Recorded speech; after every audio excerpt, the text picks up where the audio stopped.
Eko ambo sedang difitnah di Facebook, di internet. Abdul Somad menyampaikan hadis palsu tentang surat Yasin. Mungkin bapak ibu lah adonan dapat kiriman videonya. Somad menyampaikan hadis palsu. La ilaha illallah Muhammadun Rasulullah. Bukalah tafsir Ibnu Katsir. Namanya tafsir Al-Quranil Azim. Namun imamnya Imam Abul Fida Ismail Ibnu Katsir dalam muqaddimah tafsir surat Yasin apa katanya? Man qara'a Yasin fi lailatin, siapa membaca surat Yasin pada suatu malam, asbaha maghfuran lah, maka pada waktu subuhnya dia sudah diampunkan Allah Ta'ala. Iko hadis sahih apa palsu? Kata Imam Ibnu Katsir, isnaduhu jayyid, sanadnya jayyid, elok, layak diamalkan. Maka orang kau memfitnah-fitnah ambo, sebenarnya ambo tidak masalah. Makin banyak difitnah, makin naik rating ambo. Fitnah lah. Sebenarnya orang nama fitnah-fitnah ambo kok iklan gratis. Orang kini makin difitnah, orang makin penasaran. Apa iyo Ustaz Somad kau meriwayatkan hadis palsu? Dah, bukalah tafsir Ibnu Katsir, isnaduhu jayyid, sanadnya jayyid. Maka ibu-ibu nan membaca Yasin elok. Ibu-ibu di agam masih baca Yasin? Alhamdulillah. Menurut Ustaz baca Yasin malam Jumat bid'ah. Jadi sebaiknya kita baca Yasin itu kapan? Nah, pertama gini, membaca Quran itu sesuatu yang baik ya. Paham ya? Ingat, Allah, Nabi menganjurkan membaca Quran banyak-banyak. Jadi syariat mengajarkan kita sebaik-baik bacaan itu Quran. Paham ya? Terserah mau baca Yasin, mau baca Al-Kahfi, terserah saja. Ya kapan saja, di mana saja. Nah, tetapi ketika mengkhususkan waktu tertentu, harus baca surat tertentu dengan keutamaan tertentu, ini butuh dalil nggak? Butuh dalil kan? Sekarang menetapkan dalil umum, menetapkan perkara amalan khusus tanpa dalil, ini perkara baru tidak? Dalam urusan agama kan? Berarti perkara baru tidak? Yang tidak ada dasar dalilnya kan? Dan kata Nabi, perkara baru dalam agama yang tidak ada dalilnya bid'ah. Paham ya? Paham tidak? Jadi membaca Yasin tidak masalah. Yang jadi masalah apa? Mengkhususkannya pada malam Jumat dengan keyakinan pahala tertentu karena malam Jumat, sementara dalil-dalilnya tidak sahih, maka hukumnya tidak ada kan? Karena hukumnya tidak ada, maka menetapkannya dengan tidak ada dalil, berarti dalam hadis namanya membuat perkara baru, namanya ihdats fi amrina, dalam urusan agama kami ini. Kata Nabi, fahuwa radun, ditolak. Ini riwayat Bukhari dan Muslim. Pada riwayat Muslim dari jalur Jabir bin Abdullah radhiyallahu an, kata Nabi, kullu muhdatsatin, setiap perkara baru itu bid'ah, wa kullu bid'atin dalalah, dan setiap bid'ah itu sesat, wa kullu dalalatin finnar. Jadi kalau mengatakan tidak semua kata kullu itu semuanya, berarti tidak semua bid'ah sesat. Tanya sama dia, tidak semua sesat di neraka ya? Kan kata Nabi, kullu dalalatin finnar, seluruh kesesatan di neraka. Berarti tidak semua sesat di neraka. Sesat mana yang enggak neraka? Tanya.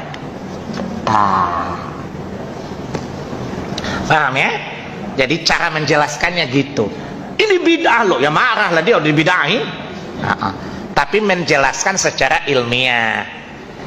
Nah, kemudian kedua, kita belajar kalau misalnya ada orang menyampaikan sesuatu, jangan tuduh dia memecah belah.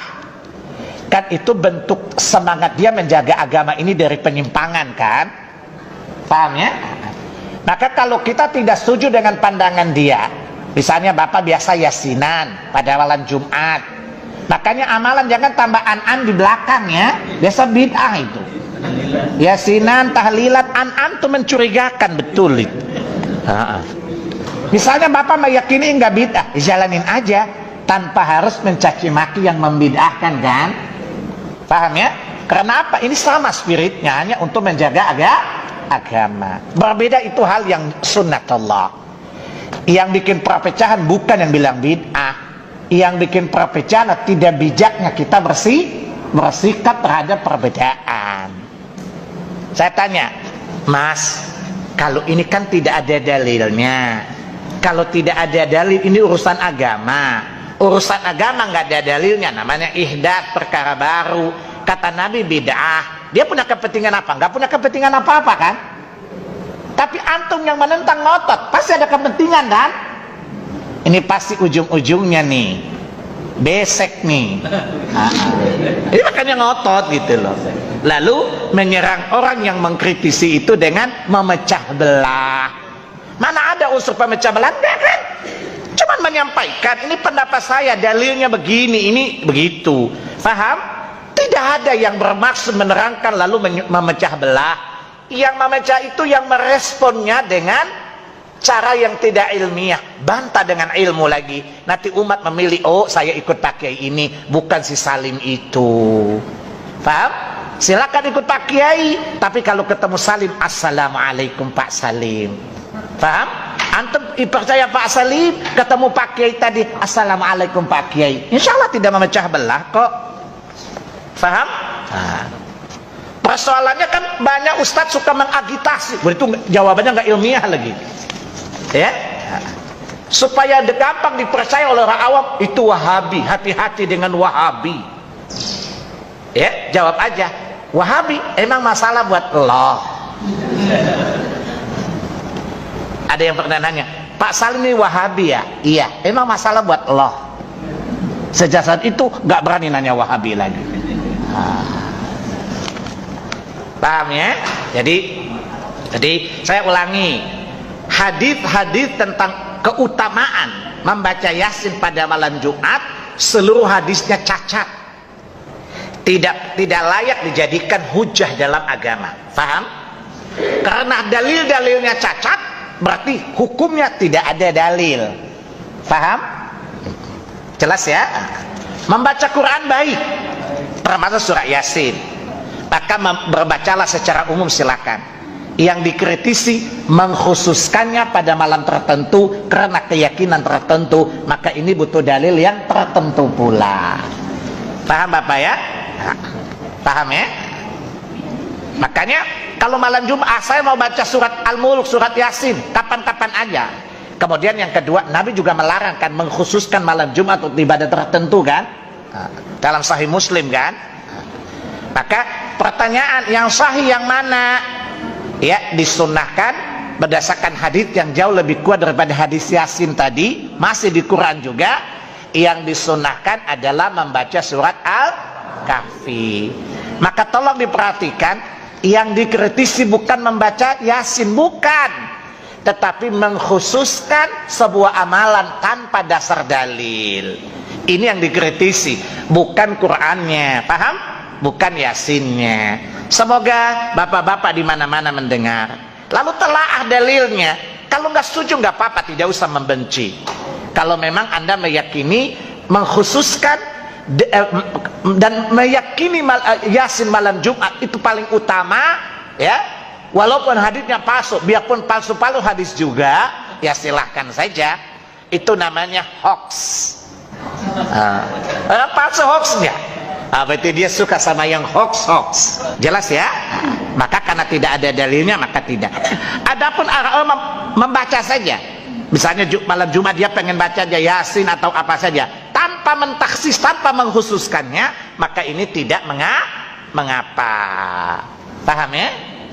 Apakah dia mau baca Al-Mulk, dia mau baca apa saja boleh, ya, untuk mengisi malam-malamnya. Paham ya? Tetapi pertanyaannya, kalau begitu, kalau emang Yasin bid'ah, apa yang mesti dibaca? Jawabannya, kalau tidak dalil baca apa saja. Paham?